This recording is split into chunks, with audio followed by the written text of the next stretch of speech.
Esta semana, na disciplina de gestão, né, projetos em dança, nós vamos revisitar o projeto da semana passada, do encontro número 2, e vamos fazer uma análise de desempenho, fazendo uma análise da performance do projeto, avaliando aspectos de sucesso e fracasso em projetos. Sucesso e fracasso aqui não significam exatamente nenhum aspecto de glamourização.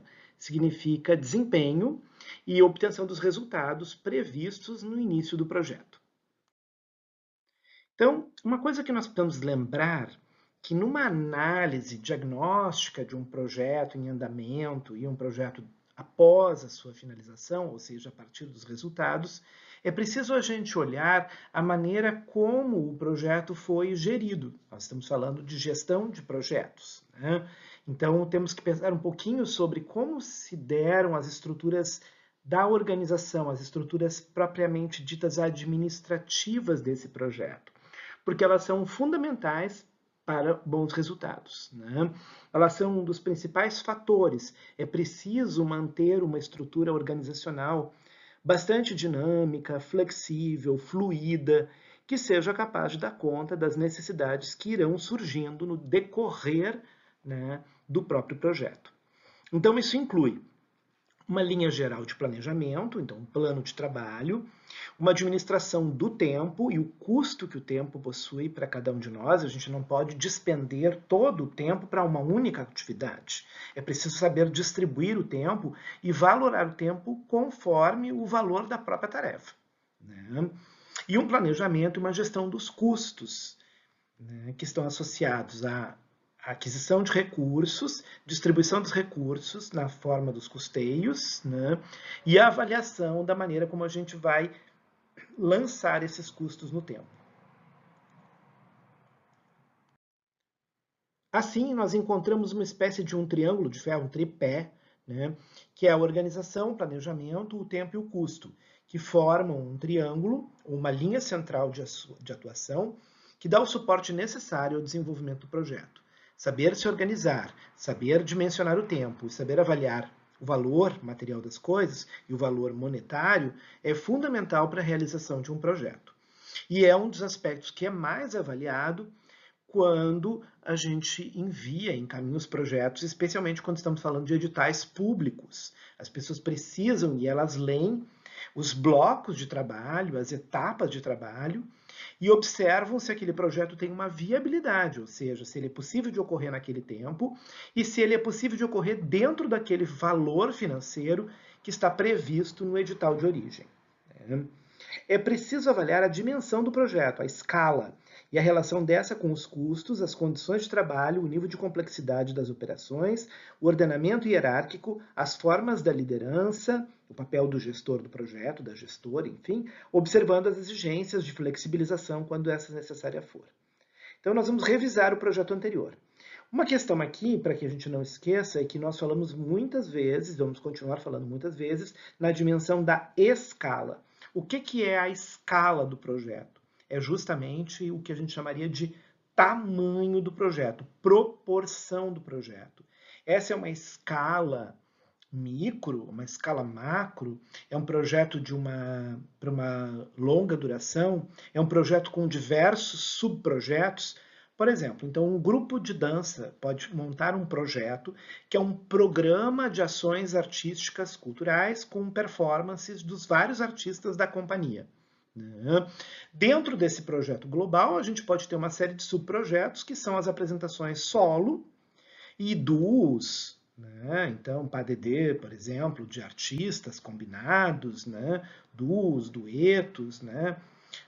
Ou então relações entre dança e música, né? Então um dançarino convida um performer, né, para uma improvisação, para uma jam session, né, corporal e uma performance musical de jam também. Tudo isso pode envolver, né, vários subprojetos, né, que são os braços, os tentáculos de um projeto. Uma breve síntese disso, então, né? O projeto se define sempre por um duplo objeto, né? O nosso projeto, né?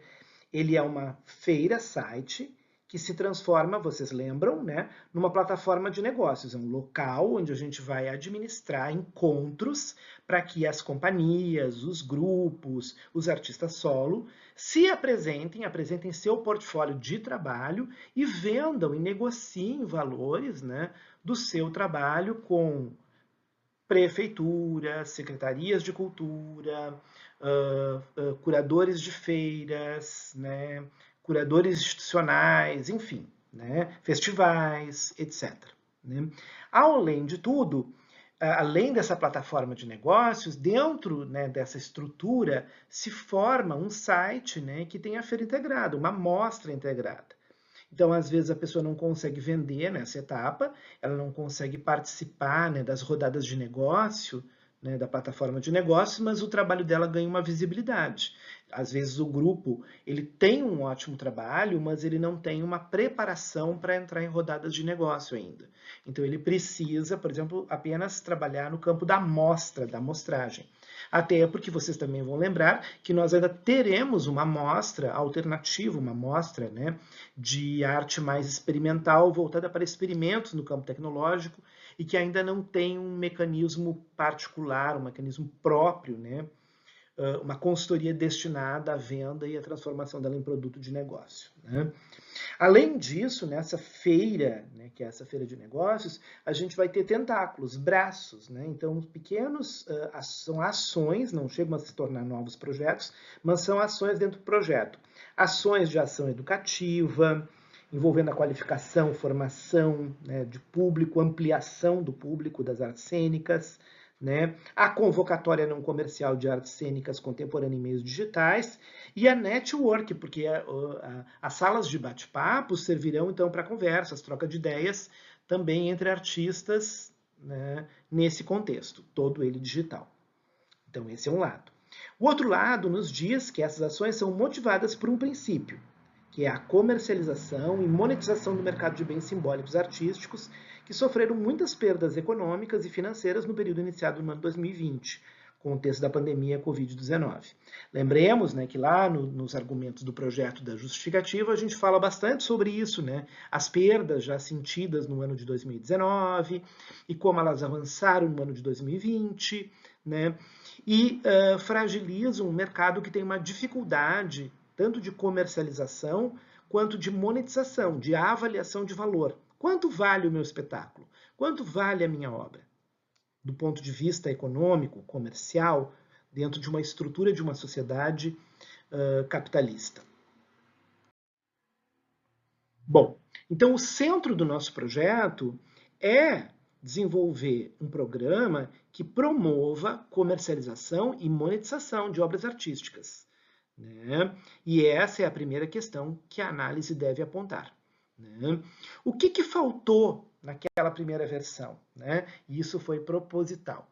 Faltou justamente apresentar, né, identificar, eleger, né, para facilitar ao leitor do projeto e aos futuros patrocinadores, financiadores, um conjunto de instrumentos e indicadores explícitos que sirvam como instrumento de medição, de comercialização e monetização.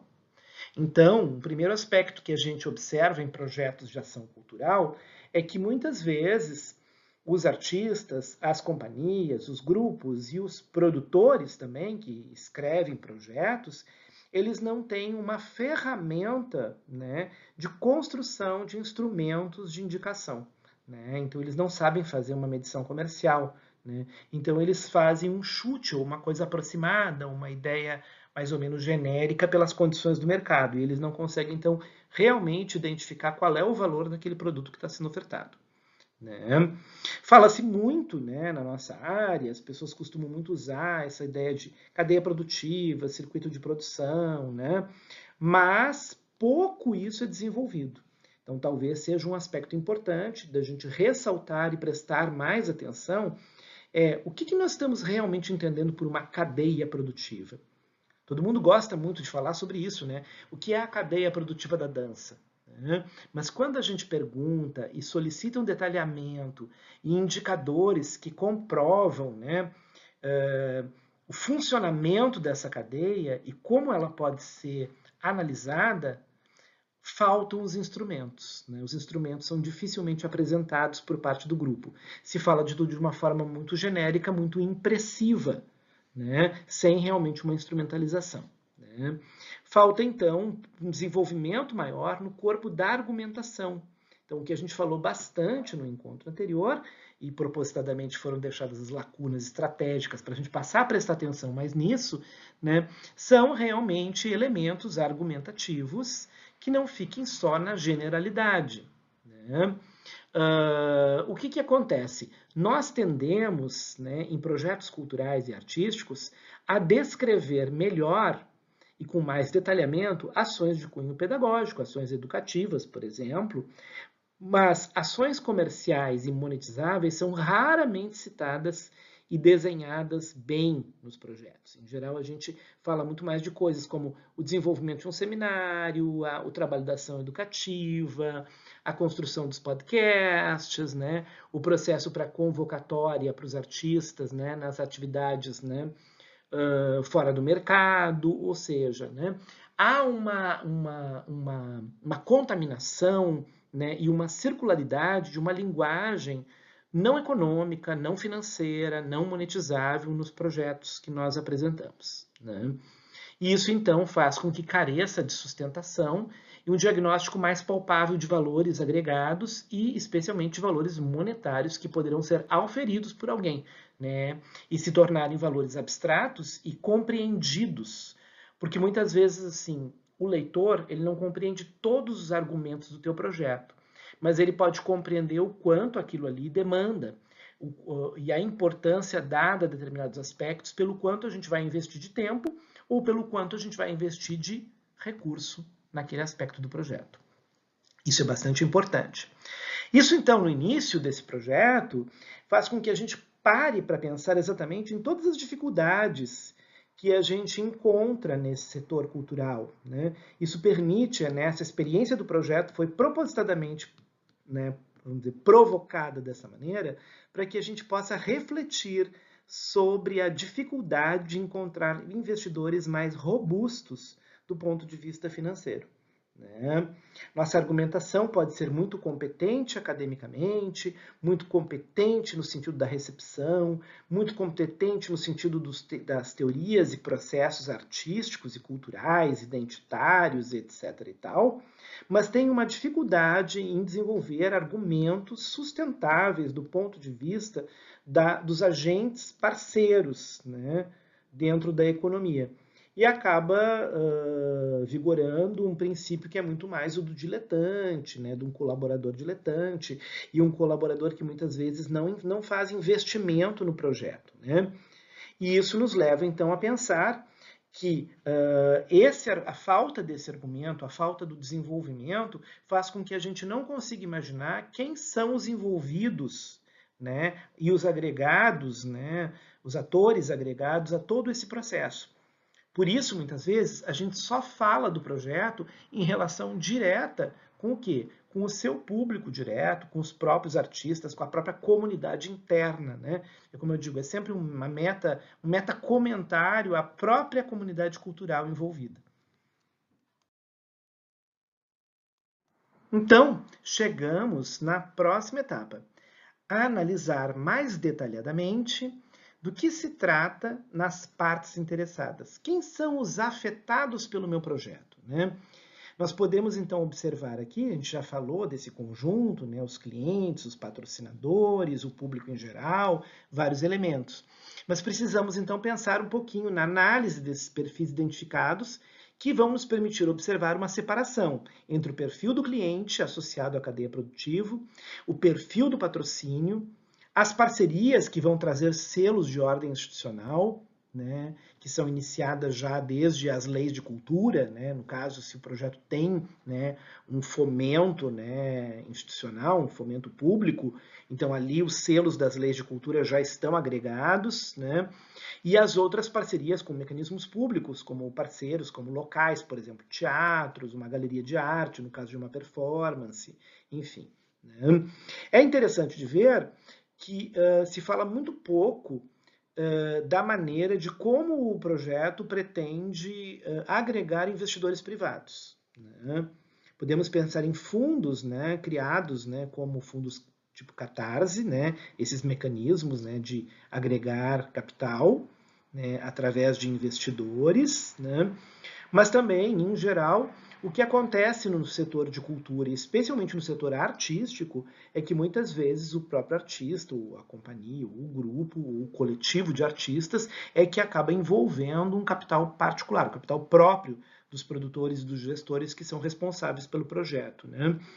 E raramente a gente consegue detalhar bem esse perfil para além dessa expectativa, né? O que faz com que os artistas acabem investindo o seu próprio capital no projeto, né? E criando um circuito de uma economia cada vez mais rarefeita, mais empobrecida, né? O investimento também da ação em artistas, capacitação, qualificação de artísticas, é típico, né, de projetos que tendem a ser financiados com capital público. Raramente projetos da iniciativa privada abrem longos braços, né, ou detalham ou usam muito tempo da produção do projeto para criar mecanismos de capacitar e qualificar os envolvidos, os agentes que estão envolvidos no projeto, né? Há também uma argumentação frágil, que a gente viu, então não se falou quase nada, né, na análise anterior sobre o perfis dos consumidores, como a gente vai delinear, né, e traçar perspectivas de quem é o primeiro público a que chega esse projeto. Já se tem uma ideia de que o primeiro público são os próprios artistas, o próprio meio, o que a gente chamaria do próprio setor cultural das artes cênicas, né? Mas, para além disso, a gente não conseguiu avançar muito. Então, isso é muito importante. Prestem atenção, né, quando a gente está pensando em falar no perfil do público. É possível que o meu projeto tenha disponibilidade, né, tenha capacidade e abertura para atingir públicos não pensados originariamente? Né? Ou isso fica só na genérica? Então, o que acontece é que esse projeto, né, reproduz uma ideia bastante consensual nos nossos ambientes de pesquisa econômica e acadêmica, que é aceitar simplesmente o baixo nível de interesse de investigação do público consumidor e a valorização de agregados do tipo educacional, né, tanto para os artistas quanto para a reprodutibilidade na esfera da ação educativa.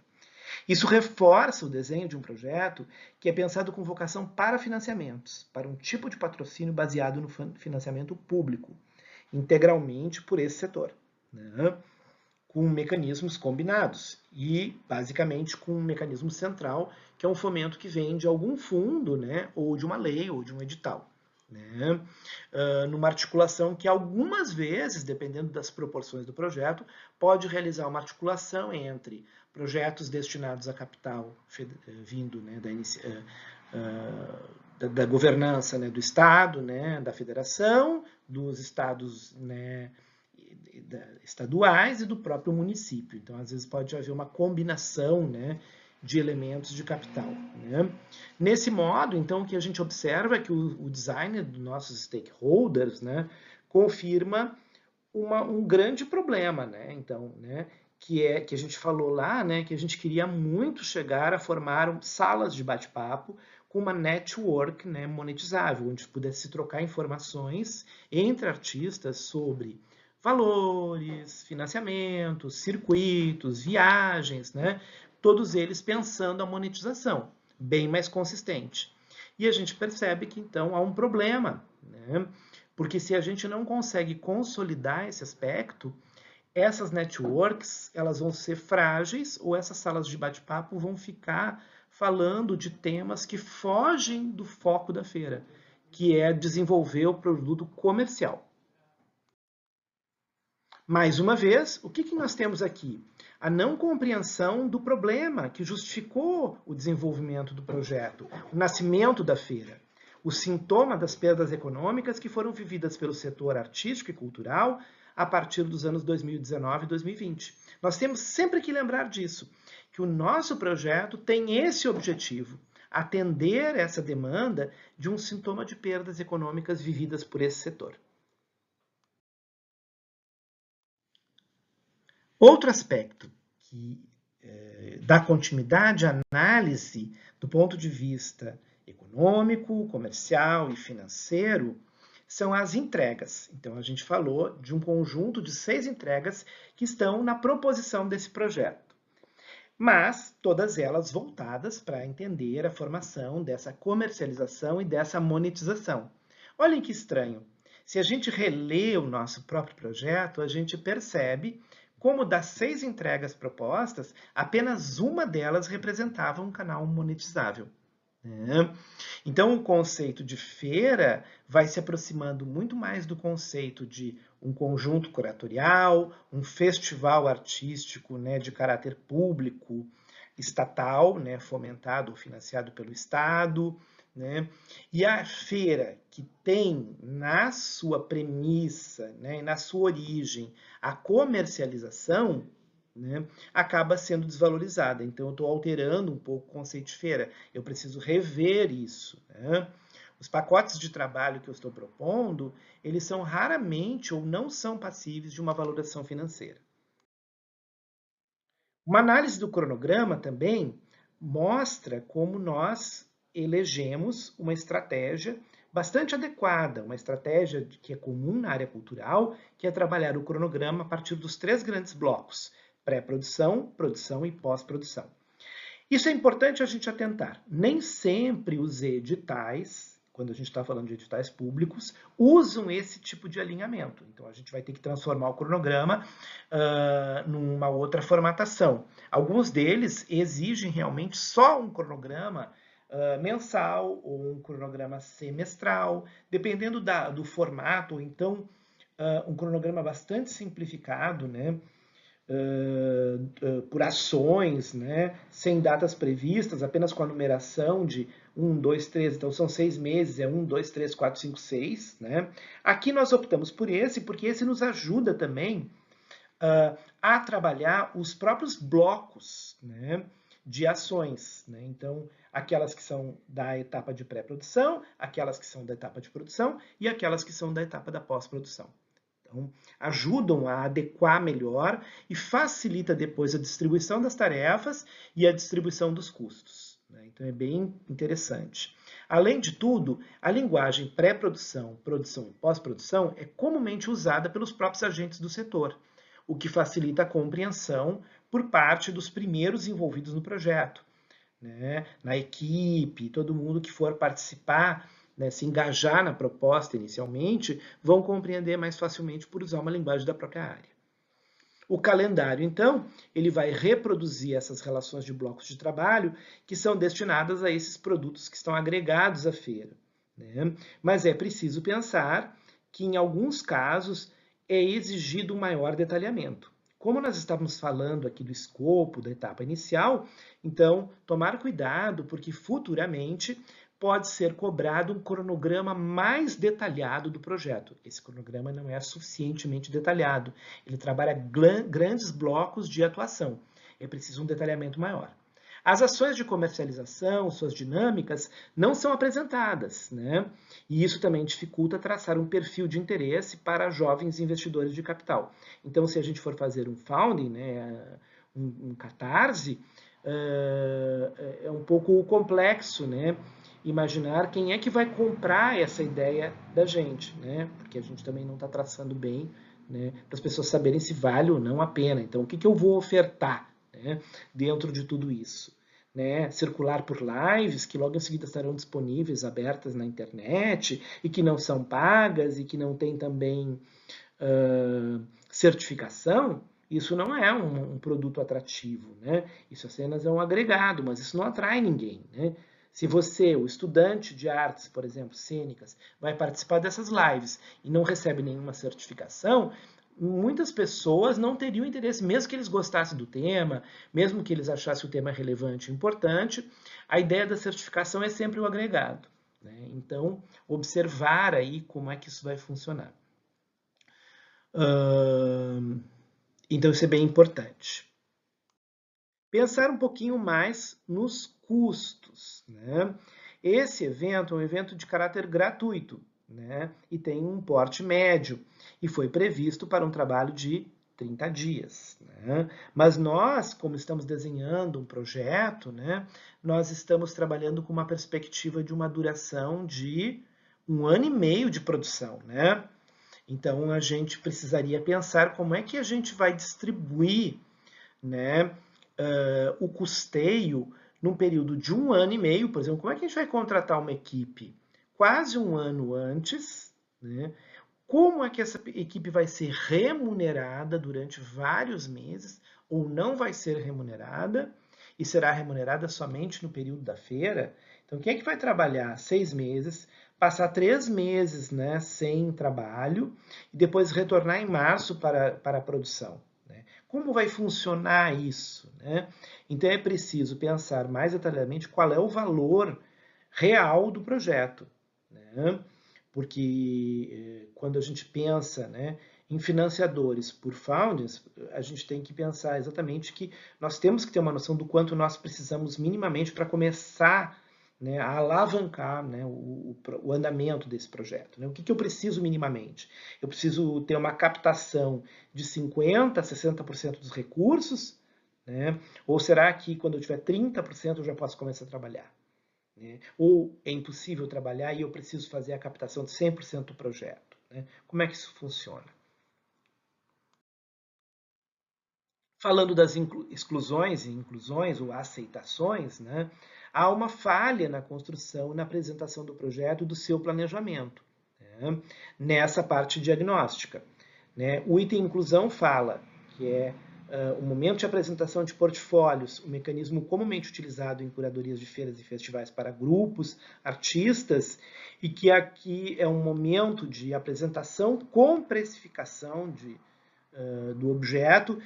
O projeto original ele deixou a desejar nesse sentido, porque ele excluiu, vocês lembram, né, que eu estrategicamente lá até afirmei bem fortemente que o argumento era abrir as salas de negócios e não intervir nos negócios. Né? A mesma coisa acontece com os bancos de dados, né? Então, dando exemplo, por exemplo, né, de representantes de artistas, como galeristas, por exemplo, no caso das artes visuais, né, é preciso compor fichas de informação mais sintética, que é o que eles fazem, então, para poder fazer cálculos mais ágeis da obra, do valor comercial. Como a gente faz isso para as artes cênicas? Né? Como é que a gente cria elementos que sejam capazes de criar uma precificação média dos trabalhos? Né? E a questão das certificações também, que traz aquele problema, né, que pode desinteressar uma boa parte do público estudantil pelo fato do projeto não ter certificação. Nas premissas, há uma exigência muito grande de comprometimento na forma da economia colaborativa. Né? Então, deu para perceber que tudo que a gente ali foi desenhando está muito associado a esse modelo de economia. É efetivo, é uma realidade e está presente no campo das artes cênicas. Isso não é um problema. Mas, se a gente está falando lá no início que a gente está tentando recompor as perdas setoriais, né? Como é que a gente pretende, distribuindo as perdas por entre os grupos, né, sustentar uma economia baseada quase que exclusivamente em escambo entre grupos, entre parceiros, enfim. Né? Então, avaliar um pouquinho mais isso, porque esse é um argumento que fragiliza. Né? Seria uma pergunta que eu faria a esse projeto. Né? Como é que eu vou, né, sustentar a ideia de grupos que todos perderam e as pessoas vão ficar distribuindo entre si as perdas e fazendo menos porque estão perdendo mais? Né? Efetivamente, também há um cenário bem complexo, né, aqui envolvendo a legislação que envolve direitos autorais dos artistas. Né? Então, toda essa parte, né, e agora poderíamos até incluir um outro elemento, que é a proteção de dados, né, e como é que isso vai operar quando a gente está mostrando, né, apresentando portfólios, artistas, processos, obras, processos criativos, metodologias, né, autorais, né, criadas por um artista, isso também é bastante interessante e também demanda uma certa complexidade.